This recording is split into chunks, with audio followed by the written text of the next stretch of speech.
are aliens from another race. We are here to steal your souls and eat all of your Twinkies.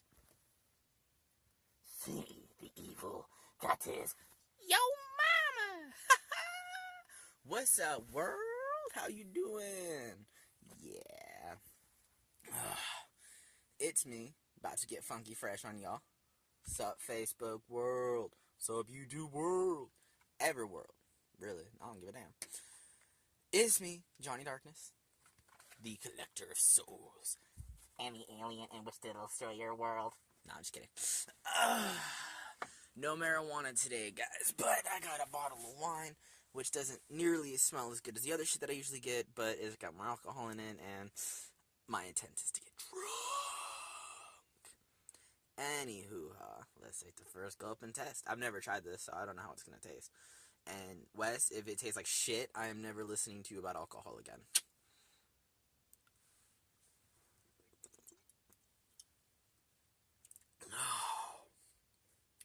That is the last time I listened to a rum drinker about wine. Oh, that tastes terrible. Damn it, Wes. Oh, I guess the intent is to not. No, actually. It's got a pretty nice aftertaste. Tastes like shit going in, though. Whew. Anyway, what's good, world? Facebook, YouTube, all my Jews and Jewettes, ladies, gentlemen, and everything in between. And, well, not in between if you got the surgery, I guess. But yeah. Just another lovely day, really. I was gonna be at the playground over here, but one, it's raining, and you know, it's weird, like 2 days ago it was like 100-something degrees. I mean, my fucking nuts look like something out of a goddamn Louisiana swamp, and now it's like fucking freezing. It's weird, but whatever. And the other reason is because I left my bottle opener at home, and I just didn't feel like walking all the way back to the goddamn park. And you know, and I know all you people are like, oh, you got an RV, you can just drive. No, I'm not wasting my goddamn gas to go 100 fucking feet. No. I barely have enough gas as it is. I don't even have weed. What makes me think I got gas? Come on now. Alright, so today actually went pretty well. I'm not gonna lie. Today was a pretty good day. Now, when you guys are watching this video, it won't be today anymore. It'll be, you know, maybe tomorrow, maybe 8 days from now. Who knows? I don't fucking know. But uno momento.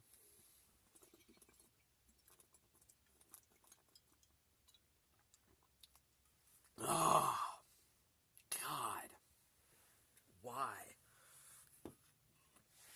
Ugh. Ugh. Hold on, give me a second. That tasted horrible. Alright, I'm good. But yeah, today was pretty good. Today actually made me think about something, you know, and I think we should talk about it. I don't know, to me it's just weird how, like, we avoid things solely based off of fear of not knowing what's gonna happen next. Like, a good example, like, let's say you really like someone, right, and you really want to ask them out, but you're not quite sure how to ask them out, or two, how they'll react. You know, this person could totally seem like, oh yeah, they'll say yes if I ask them, I should just go for it. But you never know, so you get that nervousness, that fear of what may happen, or what may not happen. So, it's just weird how, you know, we avoid the inevitable. Like, you know, one of two things are going to happen. Either A, she's going to say yes, or B, she's going to say no. So you might as well just do it, right? But we get that fear. Sometimes we do things to kind of, like, make it easier. We'll give them gifts. We'll do nice things, say nice things, just to kind of, like, I don't know, I guess build confidence in ourselves or whatever. But in reality, you just gotta go for it. You know, you just gotta jump in, and rather than focus on what may not happen, focus on what may happen. You know, yeah, she could say no, or she could say yes. But if you never ask, you're never gonna find out. You know, now If she says no, it's not the end of the world. It's not, oh no, my life is over. No, I mean, shit happens. If she says yes, fucking sweet. If she says maybe, that's still 50-50. So that's pretty good chance.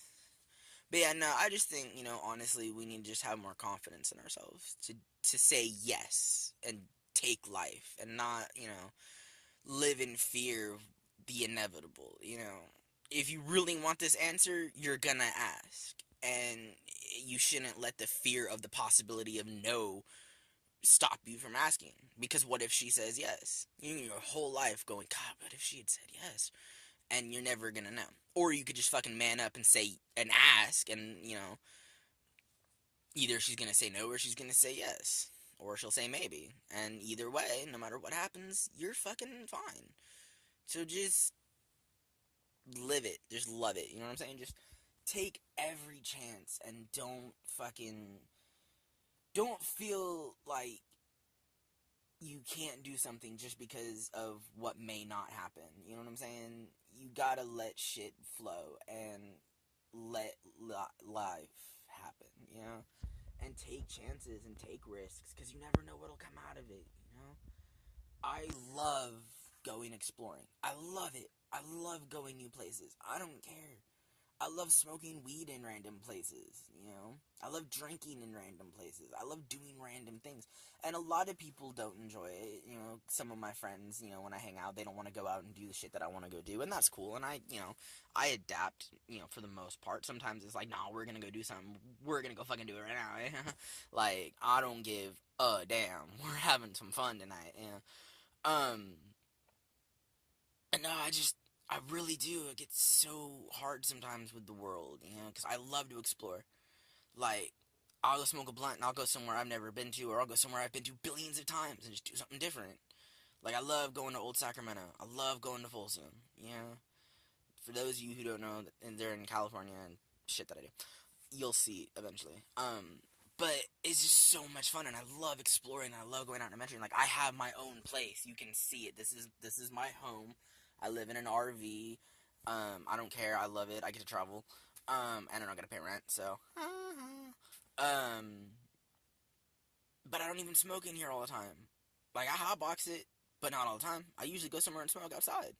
Because I love being outside. I love exploring, because life is short. Life can end right now. You could die right now. You could die watching this. Your house could blow up for whatever reason.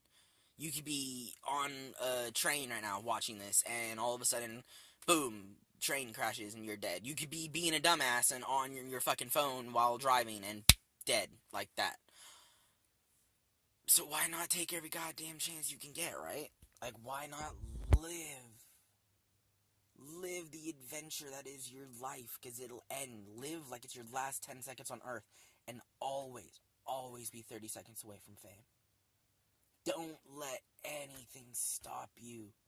And when I say live 30 seconds away from fame, that means straight up, just fucking don't be afraid of people. Don't be afraid of existence.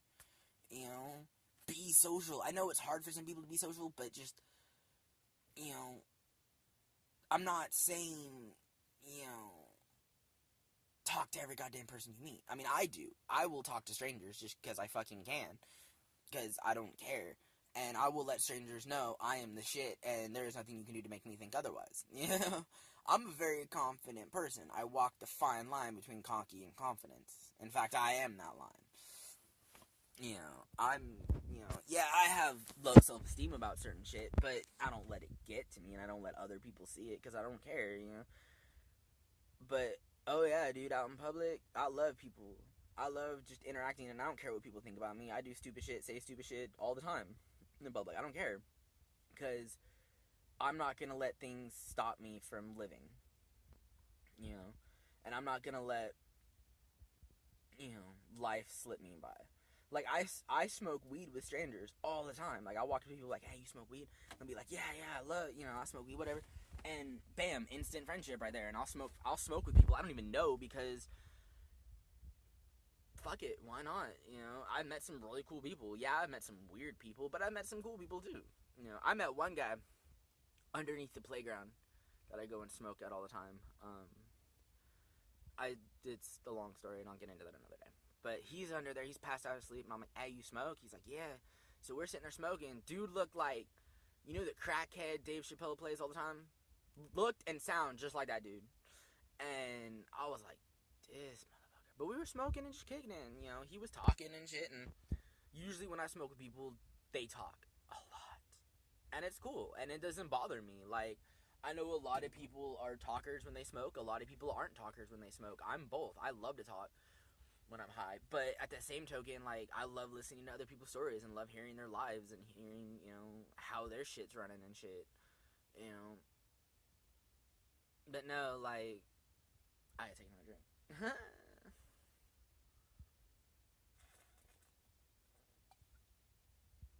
Oh, it tastes so bad. Ugh. Ah. Anyway, back on topic.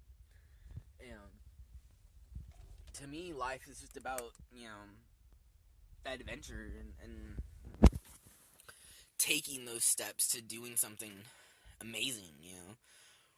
I love life, and, you know, I have, had my suicidal moments. I have had moments in my life that were less than satisfactory, you know. I've done a lot of shit I regret, and, you know, you'll see that in other videos and shit, and other topics, but none of those things, I only regret one thing in life, and that was getting my ex hooked on crystal meth. I do take responsibility for that, and for those of you who know me on a personal level, yes, it's me, okay? No matter how much you guys are telling me it wasn't you, it was me, okay? Yeah, not all of it, but most of it, you know? And I'm man enough to stand up and take that responsibility. You know, I'm not like other people who want to blame the world on problems. It was me. It was my stupidity. You know, it was my dumbass fault to make the choices I made. And that sent me into depression. And it sent me into worse drug habits and worse drugs and shit that, you know, really fucked my life up. You know, I was homeless. I was on the streets. I was in gangs and whoring myself out and drug cells and all this other stupid shit. But I cannot say I regret any of it. I cannot tell you honestly that I would change anything. The only thing I would change, and honestly I couldn't even change that because it would drastically affect my life, is I wouldn't change, you know, I wouldn't change anything really, because I mean, if I could somehow change the situation to where she didn't turn out the way she did and her life didn't turn out the way her life is right now, then yeah. But for me personally, my life wouldn't be what it is now if it wasn't for that shit. You know, every day is a learning thing. Every day you learn something new. And I don't even think it's one thing. I think it's like thousands of things. Like, every day you're getting better at something. You know what I'm saying? Like, even if it's the smallest shit. Like, I'm a sign spinner. You know, and every day I get better and better and better and better at spinning that sign. You know, I can throw it up in the air and let it spin 12 times before catching it. You know, if I could catch the wind just right, I could get it to float slowly and look like it's levitating. You know, and I'm just out there every day, and every day you learn shit and you practice shit and you get better at life every single day. And so you shouldn't stop anything. And if you're good at something, never give up on it. Never. Like, I was a bomb-ass magician. I mean, I wasn't the best, but I was pretty good. And I stopped. I gave it up. You know, I gave up acting. I gave up music. I gave up all kinds of shit. And it was because I kind of didn't have support. There's a little bit of that in there. There was a little bit of me just being stupid. There's all kinds of different things that made me quit, and I shouldn't have. I should have fought through. So, no matter what, you should always fight through. Always fight through. Never let anything stop you. You know what I'm saying? Like, if your friends and family tell you you can't do it, prove them wrong. You know? Prove them wrong. I read in, no, it was on the internet, yeah, about juggalos and stuff. I was just researching and stuff because I like to learn as much as I can about everything that's humanly possible. And Violent J had said in an interview that haters are your biggest fans. You know, they're always the ones that talk about you. They're always the ones that post shit about you. They're always the ones that are looking you up on the internet. They're always checking up on what you're doing. And it's true. They're your biggest fans. So to all my haters out there, I love you. Because if it wasn't for you, I wouldn't be where I'm at. You know, because you're the ones that give me the motivation to continue to do what I do. You know, my fans, my fans are my biggest inspiration. You're the reason why I do this. Why I do these videos, why I do the shit that I do. With my haters, you're the ones that make me want to continue to do it. Yeah. Cause a lot of shit, you know, sometimes it's like, nah, I don't want to do this no more, or it's kind of boring me. But then I get like somebody who's like, oh, you're offensive, oh, you're racist, oh, this, and it just makes me want to do it more. Because I'm not racist, I'm not prejudiced. My friends who know me, you know that I'm not. I have black friends, I have Asian friends, I have Mexican friends, I have white friends, I have transgender friends, I have physically disabled friends, mentally disabled friends, I have friends across the board. All over, from all walks of life. And I make fun of every single goddamn one of them. Because they know I'm joking. I got my friend Eli. I call him Kute Jr. Kute Kente Jr. And I've told all my friends, if you're offended by what I say, tell me. And I'll say I'm sorry and I'll stop. Because I don't mean to offend. And that is another part of this topic of living life. Is we got to stop being offended by shit in America. For real. I mean, all across the world, but, like, right now in particular, it's America. We got, oh, I'm offended by a flag that has nothing to do with racism. First of all, let's learn. Okay, shall we? Can we do a history lesson? The Confederate flag isn't the flag of the entire Confederacy. It was one dude. One dude's battle flag. He just happened to be, like, the best battle guy out there. I think it was Robert E. Lee. I'm not sure. I'm basing that solely off of the General Lee from Dukes of Hazzard. I can't be 100%, but I'm guessing that has something to do. But it's not, like, the entire fucking Confederacy flag. No, it's just one particular set of flags. And it just happened to be the most popular. And honestly, I think it's cool as shit. I think it looks so much better than the American flag.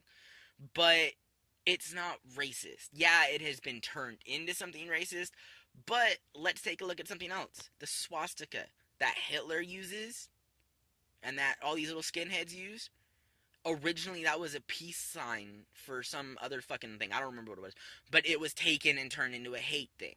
So, to ban something based off of what it was turned into is fucked up. Just like everyone with this whole, oh, my religion must be protected, so I'm going to fucking tell people they can't have gay wedding cakes, or that I won't marry them because they're gay, or blah, blah, blah, or I won't do my job because I have to sell alcohol on a plane. First of all, how long, and this is, yes, for this little stewardess bitch, how long have you been a flight attendant? Have you been a flight attendant for a decent amount of years? Probably. When you applied for the fucking job, you knew they serve alcohol. I'm sure you've been on a plane or seen movies about planes. They have alcohol on planes.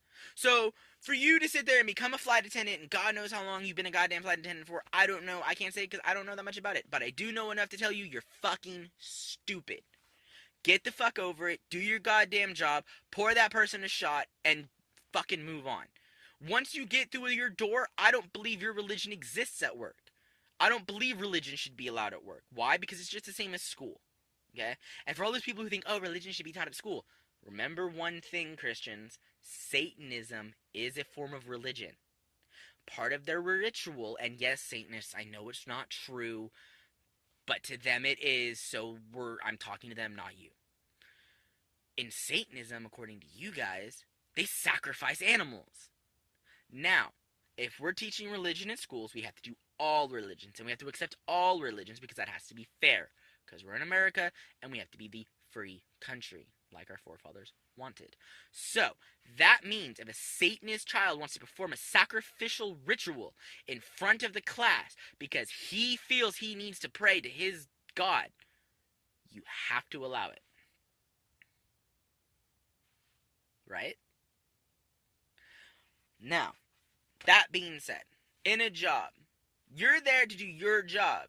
You're there to make money that you earned doing your job.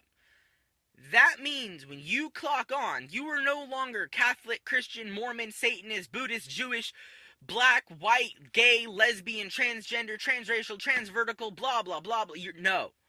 You are a fucking employee. E-M-P-L-O-Y. I know how to spell it, I just don't feel like spelling. And you need to fucking accept it. If you own a bakery, you take an oath as a fucking baker. Just the same as a doctor, fireman, cop, ambulance driver, whatever. You take an oath when you become a baker to bake cakes for birthdays, weddings, funerals, bar mitzvahs. I don't give a fuck what it is. Your job is to bake a goddamn cake. And if a gay person wants their cake, you have no goddamn right to deny them their cake. I don't care what your fucking religion is. I really don't care. Leave that shit at home, okay? Leave your goddamn shit at home, alright? For real. Because it's aggravating, you know what I'm saying? We should all be treated equally, no matter what fucking religion, okay? I'm not gay, but I have gay friends, okay? And I believe in gay rights. And I believe that everyone in the LGBT community should have the same rights as everyone else. Because we're all fucking people. Victor, my assistant / cameraman part-time, he's gay. You really wouldn't know by looking at him or talking to him. He really doesn't give off that, oh my god, vibe. I mean, he does sometimes. I give off more of a gay vibe than him, and I'm not even gay. But we just need to stop. We need to stop with this hate. We need to stop with all this fucking bullshit and this racism and prejudice. We really need to stop with the racism. We need to stop being offended by everything. We need to learn to just accept jokes, okay? Like, if somebody's being serious, then yes, be offended by it, okay? But especially if they warn you, like on my show, when I warn you, yeah, I'm gonna say some pretty fucked up shit, it's a joke. I'm not being serious, okay? When I say faggot, I don't really mean it, okay? When I say beaner, I don't really mean it, okay? When I say cripple, I don't mean it, alright? I don't mean any of those things, okay? I really don't. It doesn't, I have multicultural friends, all the rest, and I don't care about you motherfucking people who are like, oh, just because your friends are okay with it doesn't mean everyone else has to be. I'm not saying that. What I'm saying is, it's a fucking joke. If you're offended by it, first of all,